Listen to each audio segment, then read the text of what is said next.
Assalamualaikum warahmatullahi wabarakatuh. Setiap orang pasti berharap ketika berada di akhirat untuk bisa masuk ke dalam surga. Namun hanya orang-orang beriman dan bertakwa kepada Allah Subhanahu wa taala yang mampu menjadi penghuni surga tersebut. Oleh sebab itu, dengan taat kepada perintah Allah dan selalu berbuat baik terhadap sesama, menyebabkan pintu surga akan terbuka bagi mereka. Akan tetapi perlu diketahui, ada 3 penghalang seseorang untuk bisa masuk ke dalam surga. Hal ini sudah pernah diperingatkan oleh Rasulullah SAW agar kita dapat menjauhi hal-hal itu. Lantas, apakah penghalang seseorang untuk masuk ke dalam surga itu? Mau tahu jawabannya? Simak ulasannya dengan menonton video ini hingga akhir. Bagikan video ini kepada teman-teman kalian agar semakin banyak orang yang mendapatkan manfaat dari channel ini.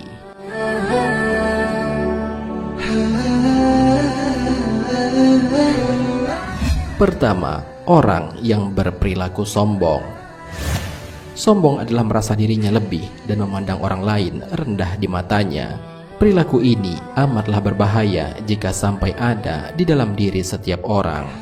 Iblis adalah makhluk pertama yang melakukan kesombongan ini sehingga menyebabkan dirinya dilaknat oleh Allah Subhanahu wa taala. Orang-orang yang berperilaku sombong menyebabkan dirinya tidak dapat masuk ke dalam surga. Hal ini sebagaimana termaktub dalam sebuah hadis dari Abdullah bin Mas'ud dari Nabi SAW. Beliau bersabda, "Tidak akan masuk surga orang yang ada kesombongan seberat biji sawi di dalam hatinya." Seorang laki-laki bertanya, "Sesungguhnya semua orang senang bajunya bagus, sandalnya bagus. Apakah itu kesombongan?" Beliau SAW menjawab, "Sesungguhnya Allah Maha Indah dan mencintai keindahan. Kesombongan adalah menolak kebenaran dan merendahkan manusia." Hadis riwayat Muslim.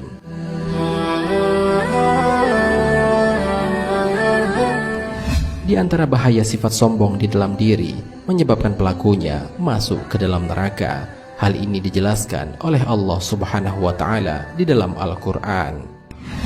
"Masukilah pintu-pintu neraka jahanam itu, sedang kamu kekal di dalamnya, maka neraka jahanam itu seburuk-buruk tempat bagi orang-orang yang menyombongkan diri." Al-Qur'an surat Az-Zumar ayat 72. Kedua, orang yang berkhianat. Khianat adalah mengingkari janji atau amanat yang telah diberikan kepadanya. Al-Munawi rahimahullah berkata, khianat adalah menyia-nyiakan amanah. Ada yang mengatakan khianat adalah menyelisih kebenaran dengan membatalkan perjanjian secara rahasia. Para ulama bersepakat bahwa khianat adalah termasuk ke dalam salah satu dari dosa besar. Allah Subhanahu wa taala melarang kita untuk melakukan hal ini sebagaimana dijelaskan dalam Al-Qur'an. "Wahai orang-orang yang beriman, janganlah kamu mengkhianati Allah dan Rasul, dan janganlah kamu mengkhianati amanat-amanat yang dipercayakan kepadamu, sedangkan kamu mengetahui." Al-Quran Surat Al-Anfal ayat 27.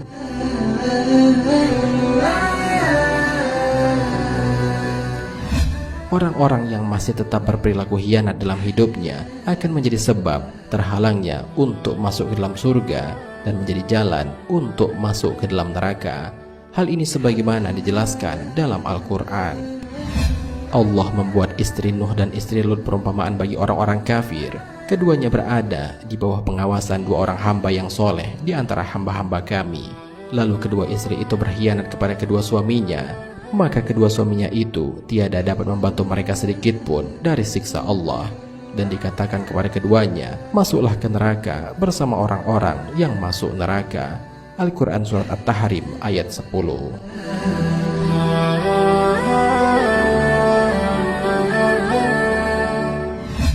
Ketiga, mati dalam keadaan berhutang. Seorang muslim wajib berusaha semaksimal mungkin untuk membebaskan diri dari hutangnya. Dalam suatu riwayat dijelaskan bahwa Rasulullah SAW tidak mau mensolatkan jenazah seseorang yang memiliki hutang. Rasulullah SAW bersabda, "Jiwa seorang mukmin masih bergantung dengan hutangnya hingga dia melunasinya." Hadis riwayat At-Tirmizi. Orang yang meninggal dunia sedangkan dia masih membawa hutang dan belum dilunasi oleh ahli warisnya, maka kelak di akhirat hutang tersebut akan dilunasi oleh kebaikannya. Hal ini sebagaimana termaktub dalam sebuah hadis. Barang siapa yang mati dalam keadaan masih memiliki hutang 1 dinar atau 1 dirham, maka hutang tersebut akan dilunasi dengan kebaikannya di hari kiamat nanti, karena di sana tidak ada lagi dinar dan dirham. Hadis riwayat Ibnu Majah.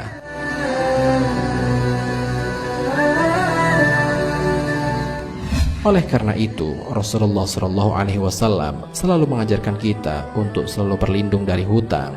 Hal ini sebagaimana Nabi SAW lakukan ketika sholat. Dari Urwah dari Aisyah bahwa Rasulullah SAW bersabda, Nabi SAW biasa berdoa di akhir sholat sebelum salam, Allahumma inni a'udzubika minal ma'sami wal mahram.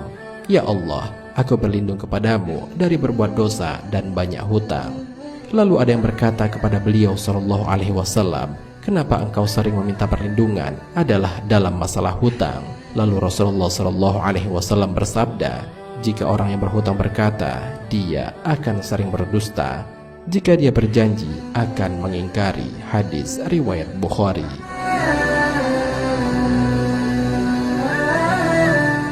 Demikianlah ketiga hal yang menyebabkan seseorang terhalang untuk masuk ke dalam surga. Sudah selayaknya kita sebagai umat Islam untuk menjauhi hal-hal tersebut. Barang siapa di akhirat nanti terbebas dari ketiga hal di atas, sombong, hianat, dan berhutang, maka mereka akan masuk ke dalam surga. Hal ini sesuai dengan hadis. Barang siapa yang datang pada hari kiamat dalam keadaan bebas dari 3 perkara, yaitu takabur atau sombong, hianat, dan hutang, maka mereka akan masuk surga. Hadis riwayat An-Nasa'i dan Ibnu Hibban. Wallahu a'lam bishawab. Jika terdapat kesalahan dalam penyampaian ini, admin mohon maaf, dan itu merupakan kesalahan dari admin sendiri. Jika ada benarnya, itu adalah dari Allah Subhanahu wa ta'ala. Semoga bermanfaat. Wassalamualaikum warahmatullahi wabarakatuh.